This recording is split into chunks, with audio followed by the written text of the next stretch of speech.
It's like in a Formula One. Yeah, right. course. Yeah. Well, on the highway, absolutely, no speed limit. So, some things haven't changed in Berkeley at all, and they're pretty much the same. I don't think this area has changed at all.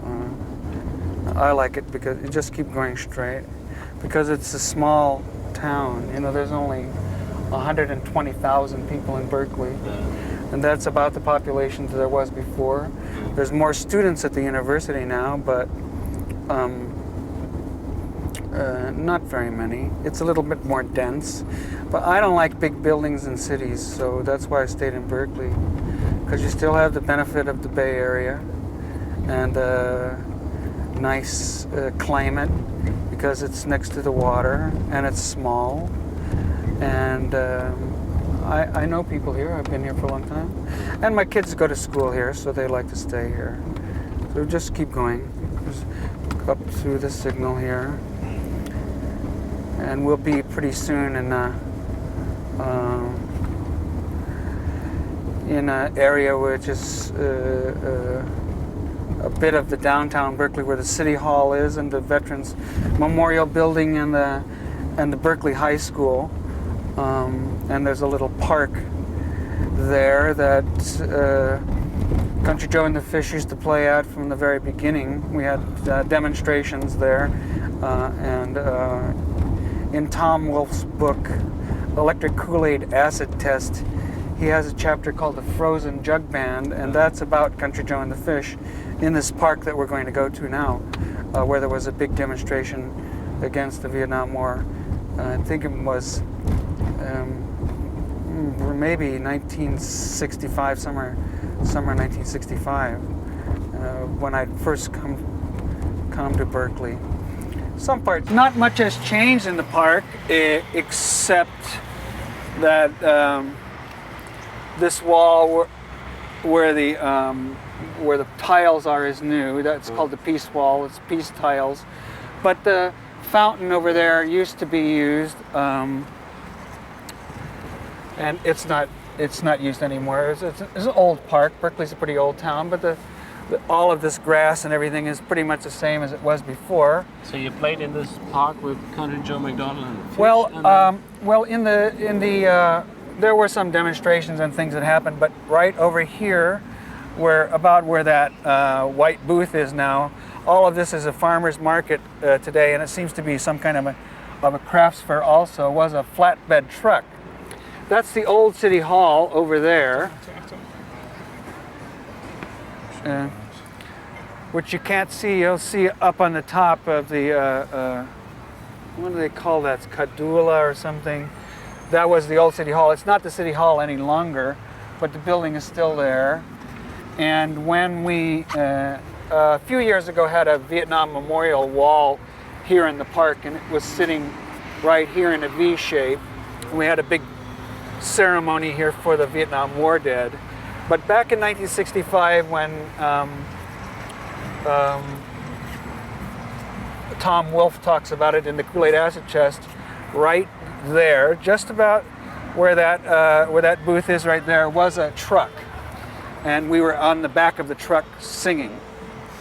And there was a small crowd, maybe 100, 150 people, 200 people, right here where we are standing now. And somebody threw a tear gas canister from the top of the Veterans Memorial Building, which is right there.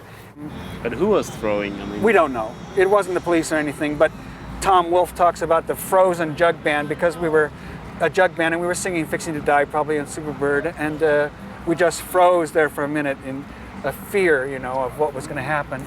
It was a fearful time. There was a lot of riots that used to move in and out of here, and the memorial building was actually closed during that Vietnam War years, because it was before the Vietnam War. It was thousands of veterans used to go in there and have potluck dinners and bingo games and lots of dances and things.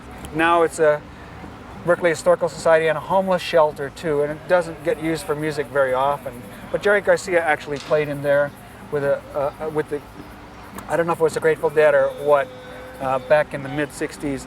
And we'll walk here through the organic Berkeley food market, which is very nice. It's part of the new modern modern Berkeley. And we'll go up to the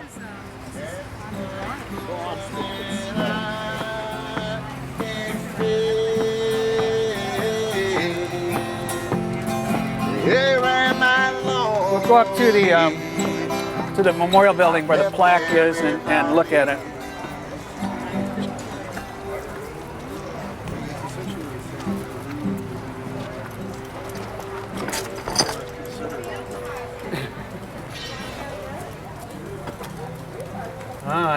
Maybe I should do some shopping.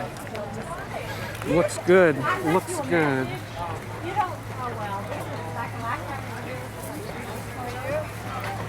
So, what? I'm gonna have everything taken care of as far as what we need to get here. Where is mom?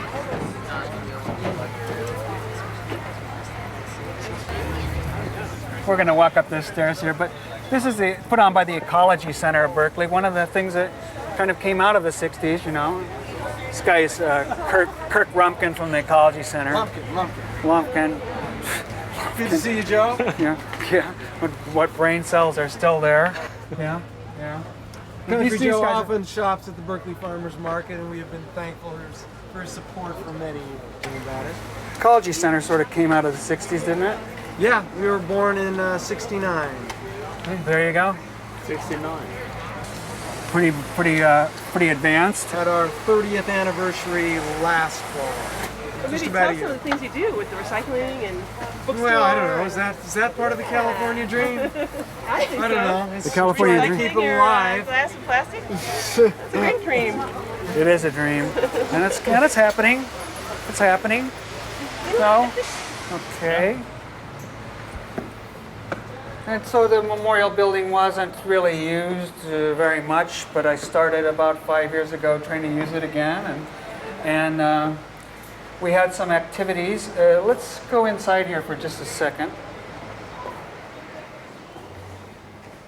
I had some activities and put on the wall these pictures here of Berkeley soldiers who died in the Vietnam War, and a list of their names right there.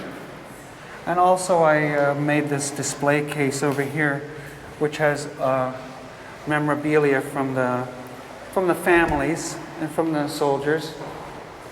How come that you feel so responsible for this Vietnam veterans thing? I mean, Well, I met one of my neighbors' son was killed in the Vietnam War, Frederick Howard Henderson, and one thing led to another, and I just thought it was a good way to get closure and healing, get the generation to come together, the hippies and the war protesters, and we put this display case here with the medals, and I put the display case here and talked to all of the families, and we had a big ceremony here in Berkeley, and we had here in the Berkeley History Center, right over here, right inside this room, we had computers set up so that we could have people look at our electronic war memorial that we built on the City of Berkeley homepage, and people entered comments and signed the guest book electronically, and then inside the big hall there we had a ceremony. It was very, very nice. That was 5 years ago, I think. It took about 8 years for me to bring it all together, and then eventually the next year some people donated money, and we had the bronze plaque put on the outside of the names of the people. Most of the people went from Berkeley High School, graduated from Berkeley High School, and lots of the parents still live in town, and brothers and sisters live in the neighboring area. But some people we never were able to find the families or make contact with. 22 people is what we ended up with. So with the names, and didn't think about a bronze plaque, but there was a collection from the citizens, and the city approved of putting a bronze plaque. On the one side of the building was just World War I. There was no Korean War, no World War II, actually, at all. And so we just decided to put it over here. Steps. There's a homeless shelter that houses 70 people right in the basement here. And the bedroll you see down there is left by a homeless person, and 30% of California's homeless are Vietnam veterans. So it is kind of a fitting thing. There's probably Vietnam veterans, Persian War, Gulf veterans, military veterans, quite a big percentage of them sleeping in the shelter down below. Over there you can see the World War I list from Berkeley, which is very old, and the bronze is all colored and everything. But here's the bronze plaque that we put up 2 years ago now. And of course each person has a unique story behind them. But the interesting, probably more, the original person was Frederick Howard Henderson, who was named after his father. He was my next door neighbor, and that's what's got me inspired to memorialize these people and remember them in some way. Two of the people were Japanese American, Alan Hideo Horano and Sojiro Yamashita. Sojiro Yamashita was born in an internment camp in World War II because his parents were locked up for being Japanese American. He grew up in Japan and didn't really speak English, but he came back to America and he was drafted in 6 months and blown up in a tank in Cambodia. And he was buried in San Francisco because President Nixon refused to allow him to be buried in Japan. So his family moved back to California, where they still live today. And I know his brother is also a Vietnam veteran.